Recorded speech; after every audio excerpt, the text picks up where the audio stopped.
Hello everybody, I'm 8-Bit Steve, and this is another 8-Bit episode of Steve's Quest. This is game number 174, Batman the Video Game.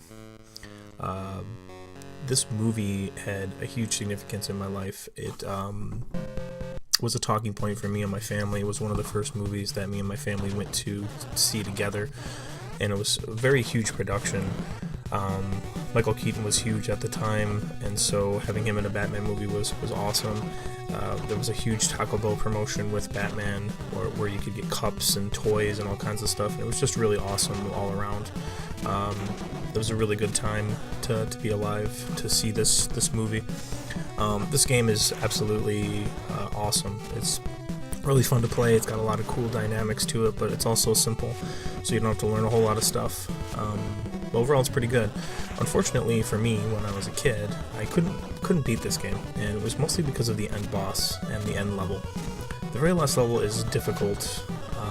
I wouldn't call it incredibly difficult, but it's pretty difficult, and it really taxes your energy bar. So a lot of the times when you're getting to the boss, you have really low health, and you don't get a whole lot of attempts at that boss. So that's one of the problems I had, is I couldn't get enough attempts at the boss, and it was just too frustrating.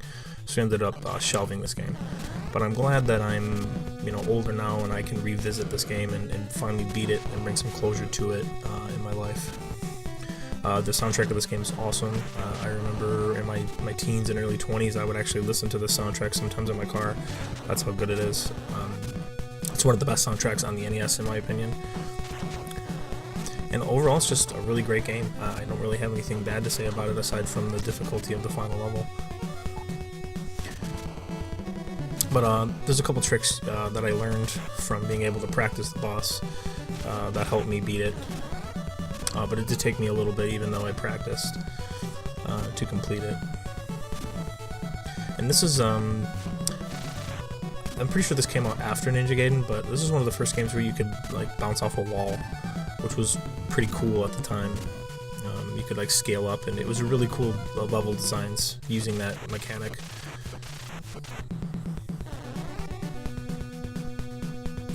Also, as far as movie games go, this is probably one of the best. Sometimes you can kill this boss on the first cycle here, but I didn't do it, but unfortunately. But that's okay, I'll get him on the second swipe over here.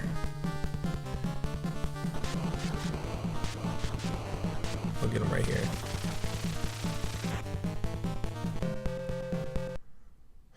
Unfortunately for this game, there are no levels where you play as the Batmobile or as the Batwing. That would have been really cool, because those were two really pivotal things in the movie that made the movie really cool. But then again, it might have taken away from how great of a platform this game is.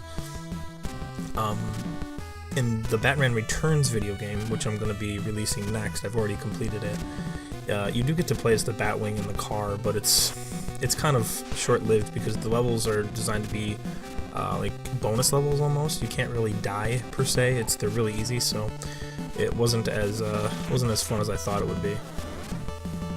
After that, I'm going to be moving on to Batman Return of the Joker. I'm going to try to complete that game and just get the Batman's games out of the way.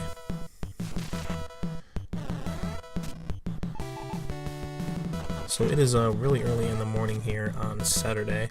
The Motor City Comic Con is today. I will be attending that and releasing some pictures and whatnot to my Facebook and probably my website also. If you're interested in that, you can check out some coverage there.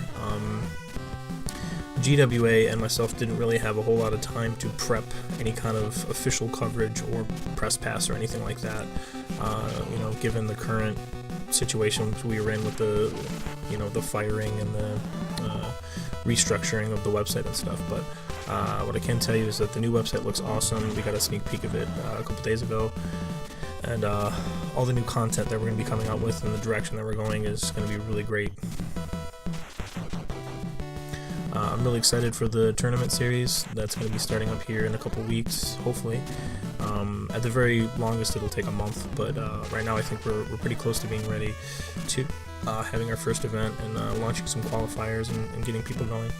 So there's that. That's basically what I've been working on instead of doing Steve's Quest, but I'm sort of nearing the end of my my portion of that work.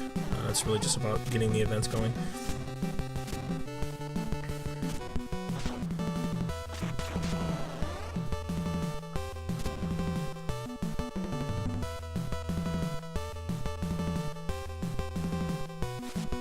This enemy here is really, really annoying. I haven't found a good way to avoid getting hit by it, because there's a flying bomb down there, floating bomb. So as soon as you go down there, that guy will drop a bomb on you, and that floating thing will come at you, and you just take damage. So I decided just to kill this to save myself the life.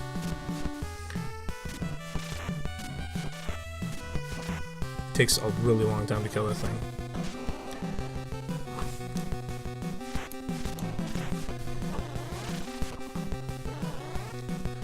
So overall, this game is pretty easy. Most of the levels are fine. It's just that last one that's difficult. So with a little practice, you can get it. And the current world record on this is really fast. They've really optimized the game, and I've found a lot of cool little glitches and tricks to get the game pretty low. I think it's under 10 minutes for a current beat, and I'm at about 25 minutes. So. But no, actually it's probably closer to 45 minutes because I have some video speed up here in a little while. But I digress. The Batman Returns video game that I'm going to play next is actually a lot harder than this game. And not nearly as fun, honestly.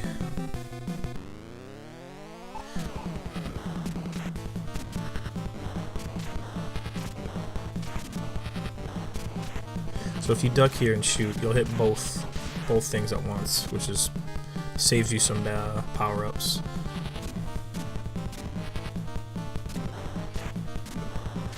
So there's a special spot you can stand in front of the reactor on the right, where you don't get hit if you duck. So I'm gonna try to go for that here. Usually just wait for it to shoot and then try to get right there.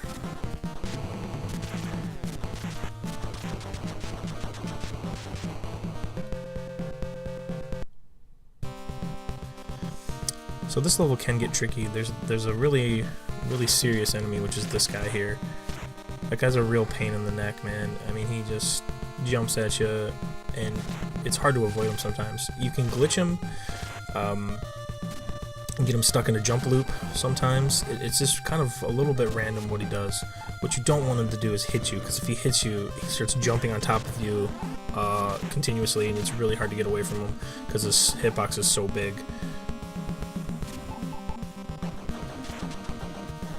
So those first two aren't so bad, but there's going to be another one coming up here. This one can be tricky.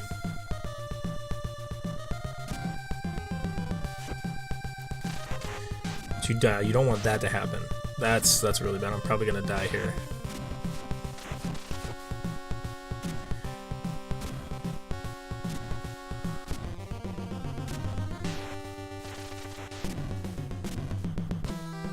So yep.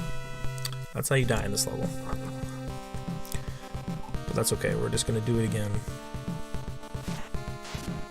You do have unlimited continues in this game, which is very useful. Because if you haven't played this before, you will die a lot. And like I said, it's challenging, but it's not like blisteringly challenging or super frustratingly challenging like Battletoads or Ikari Warriors or something like that. It's actually fun. Which, by the way, I'm still dreading playing Ikari Warriors. I've watched a couple. There is a world record for it now, and I've obviously watched Mexican runners playthrough of it, and it's just it's gonna be tedious. But back to Solar Jetman. That game is much more difficult than I originally thought it was going to be, and I know I said that before, but I can't stress it enough. It is really hard. I would probably rank it in the top 20 hardest games that I've played, to be honest with you. Maybe even in the top 10.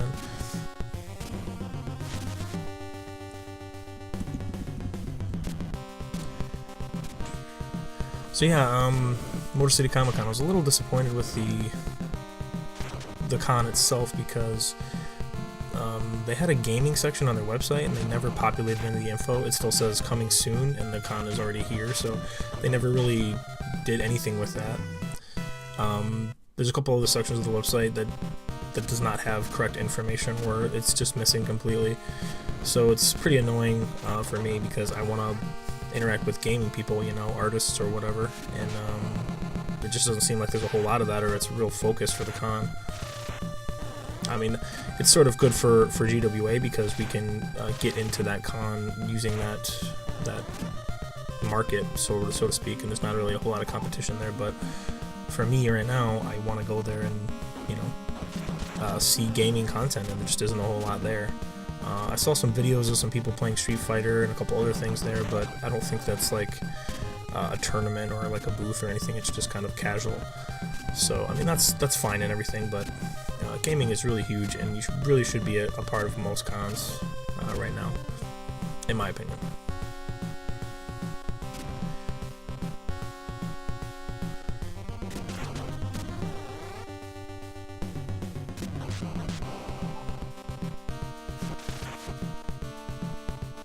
So on a side note, I'm not sure if I brought this up, but I did talk to Cornshack after the... I was going to interview Cornshack, which is a pretty prominent gaming YouTuber. I was going to interview him at a convention near us called the Midwest Media Expo, and unfortunately the con was canceled due to unforeseen circumstances. Basically the hotel just kind of pulled the plug on him at the last minute. After over a year of planning, so it was really unfortunate. But I talked to Cornshack via email, and he's gonna get invited to YumaCon, which is later this year in Michigan, and we'll be able to do the interview there. He still wants to do it, so that right there is a little glitch you can do to get that guy off the screen, which I much prefer because those guys are annoying to kill. But anyways, yeah, Cornshack, I'm gonna be doing an interview with him later this year. Hopefully, hanging out and doing a little video coverage with him. It should be a fun time. GWA is going to be doing a lot of stuff other than the tournaments.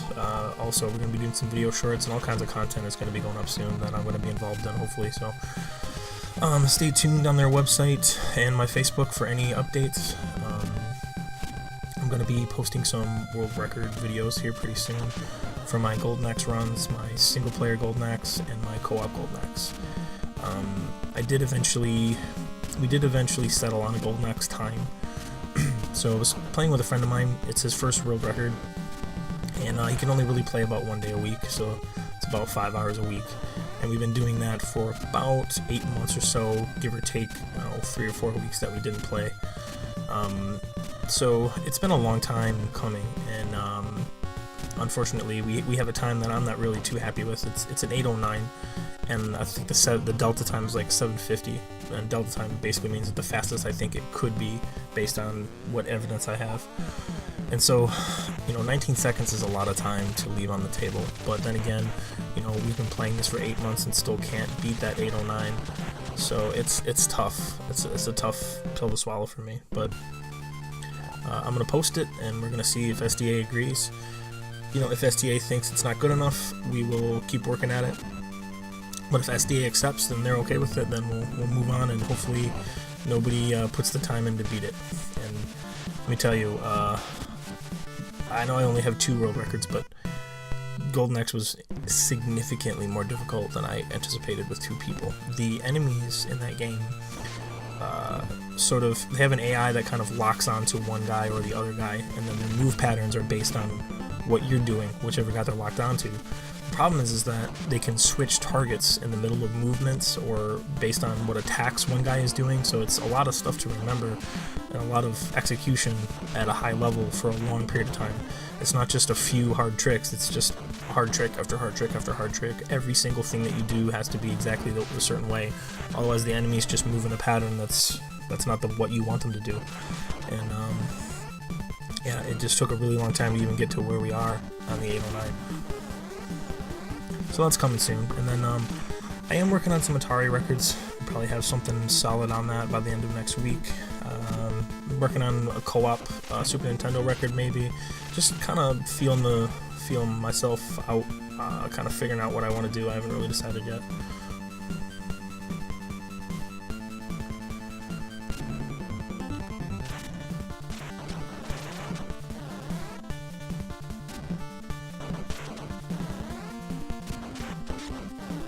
This level's not so bad. I kind of like this level. It's a pretty slow-paced level. The boss is pretty easy once you figure out the trick that I will show you guys.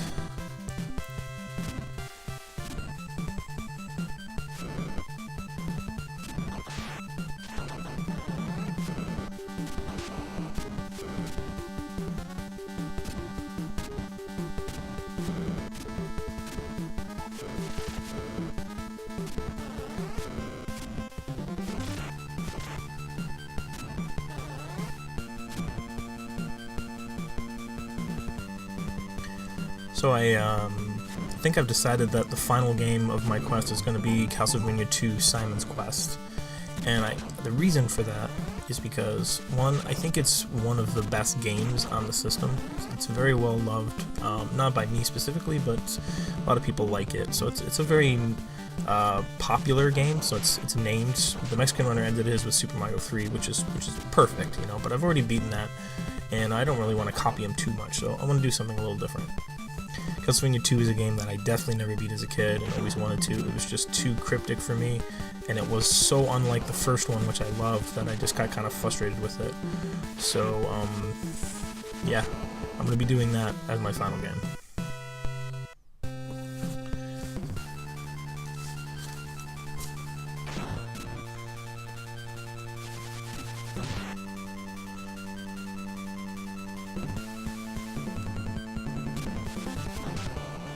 Going forward, now that I have most of the GWA tournament stuff figured out, I won't really have to do a whole lot of work. It's mostly just booking the events and showing up to them.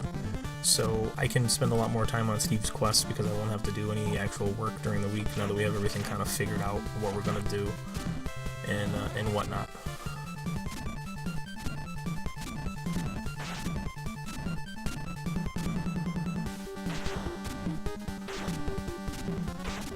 And that means basically I'm going to go back to I think I'm going to go back to a more regulated regimen. A while ago, before GWA and all the stuff that happened, I was doing an hour a day, every day, trying to work on Steve's Quest, but I think I'm going to boost it up to 2 hours per day, and try to stream everything that I'm doing going forward. That's my plan. I don't know if it'll actually happen, or if I'll actually be able to stick to it, but that's what I would like to do. And I think it's possible, given I get some things happen. So it's just a matter of figuring out the logistics of it. But we're coming up on, you know, in a month here, it'll be 6 months into the year, and I've only done, I guess, about 70 games, which is more than I did the previous year, because I was at close to 100 in the first year. So I'm going faster than that, but I still want to go even more fast.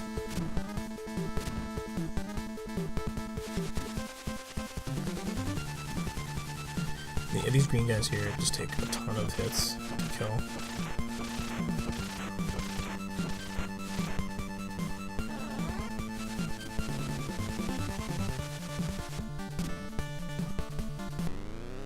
Alright, so this boss, if you get up on this platform here,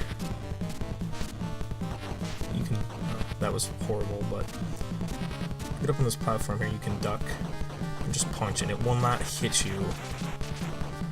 You have to fall down, because if you don't, you'll get shot. But you can just keep doing that until one of them is dead. And I can see you can get a ton of hits in like that.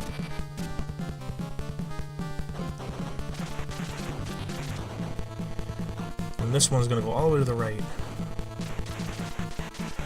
And then right there. Right on that green post. And you can kill that boss pretty much every time like that.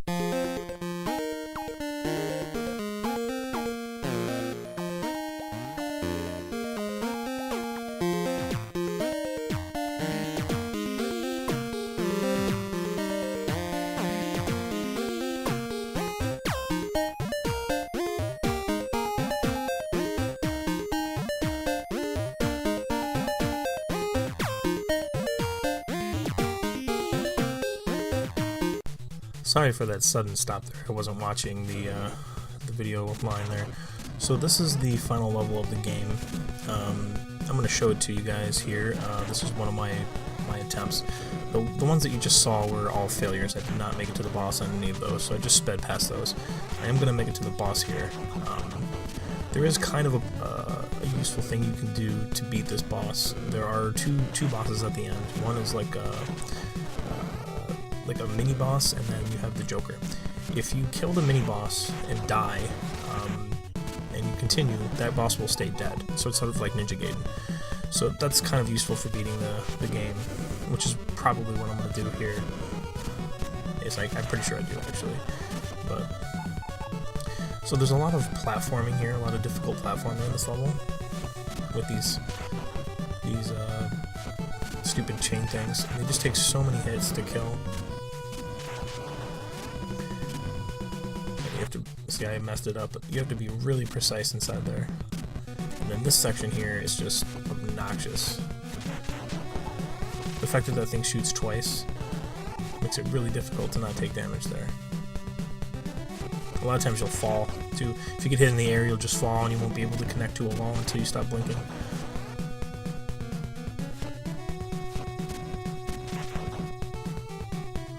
Yeah, so what I'm going to do is I'm going to fight the boss here, and then I'm going to speed the video up again after I die on the boss, and then I'll show you the final one.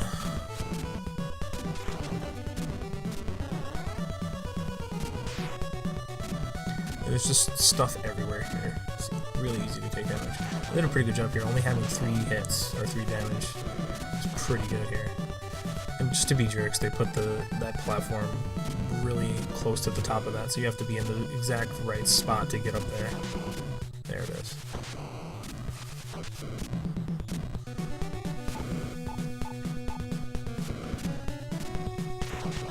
Alright, so I'm going to pause it here and check my lives, which should be 2. You definitely want to get here with 2 lives. If you don't have 2 lives here, just reset, or just die and continue the game.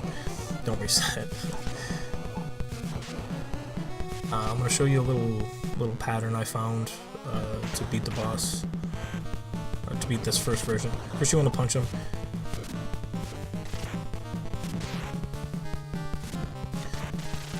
So you're going to jump twice, once there, once here, then just spam boomerangs. And you keep doing that, and if you do it right, you won't get hit. Now there is a glitch where I guess it's kind of a glitch. If you jump towards him after he jumps back and you land in the exact right spot, he'll just keep jumping forwards and backwards in an infinite loop. I saw it done at HDQ by Dexter when he was doing his run there, but it was just too risky. Alright, here's Joker. The trick with him is to not get hit by the gunshots. The gunshots deal so much more damage than the lightning. The lightning deals about 1 and the gunshots deal 3, so you just want to avoid that completely.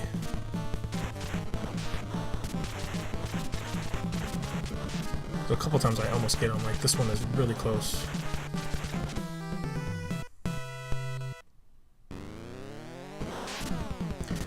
Yeah, so if you just not get hit by that bullet the first time. This one's actually even closer than the last one.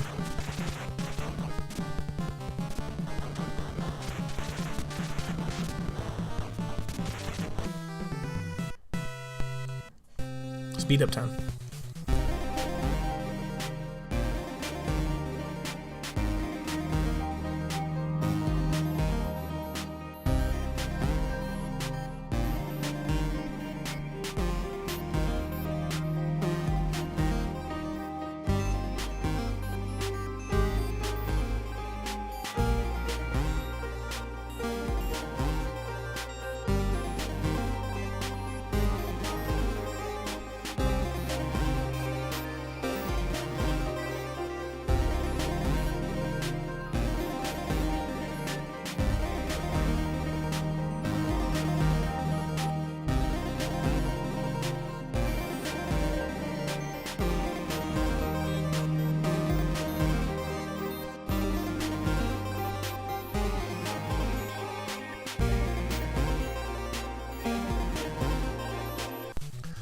Alright guys, here's the final level again, and this time we'll be killing the Joker.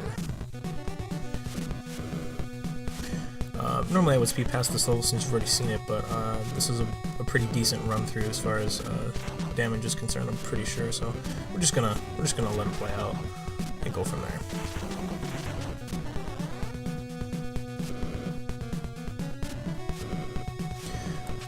So I've been looking over the NES list of games I haven't completed yet, and yes, there are some doozies on there, but there are still at least 100 games that are under 30 minutes that I can get done and boost up the total. You know, without spending 8 hours per day on it for the rest of the year. I don't think it's possible to get it done this year, but definitely by next year I should have this completed.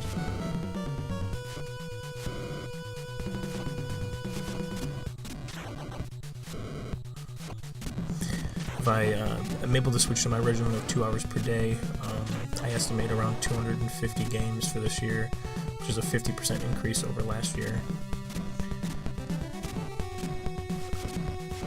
Now, if I can keep that pattern of 2 hours per day for the third year, I should be able to finish.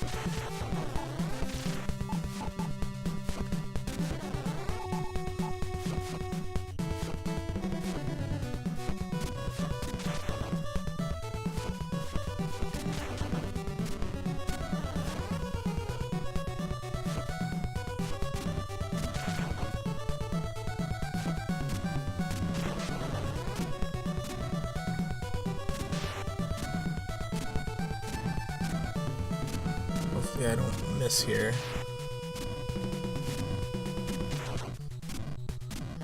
That's good enough.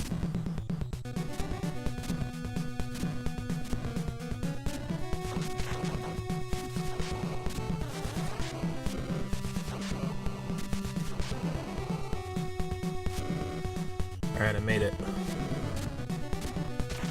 Probably not going to get him on this try here, but it does heal you. Alright, here we go. Here's the Joker. Oh, actually, it doesn't heal you.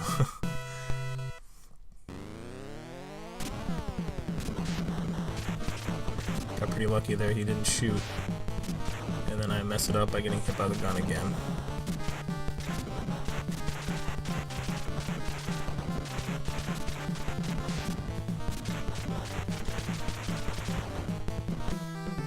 Oof, that was a heartbreaker.